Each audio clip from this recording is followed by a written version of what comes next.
میں نے بابر کو بےشرم تو بالکل بھی نہیں کہا. ہاں مگر وہ ہے ضرور. اور بابر کے دوست کو صرف اتنا بتایا تھا مخاطب کے ساتھ کیسے عزت سے بات کی جاتی ہے. اب تو تم نے مان لیا نا، تو مسئلہ ہی ختم ہو گیا. اب خود شیخ صاحب آ کے تم سے بات کریں گے. خالہ کیا آپ مجھ سے نہیں پوچھیں گی کہ کیا ہوا تھا وہاں؟ اب اور کیا پوچھوں؟ پوچھنے کے لیے بچہ ہی کیا ہے؟ بابر کے دوست سے سلام ہی تو کیا تھا.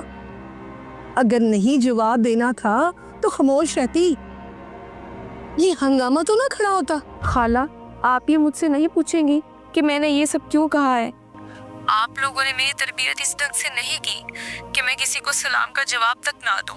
وہ مجھے عامیانہ انداز میں بھابھی بھابھی کہے جا رہا تھا، بلا وجہ کا ابھی سے رشتہ کاٹ رہا تھا. مجھ میں اتنا حوصلہ نہیں ہے کہ میں اس کی چھچوری باتیں سن سکوں، اور یہ سب کچھ بابر کی شہ پر ہوتا ہے. آپ کے بیٹے کو یہ چھچورا پن پسند ہوگا مگر مجھے نہیں.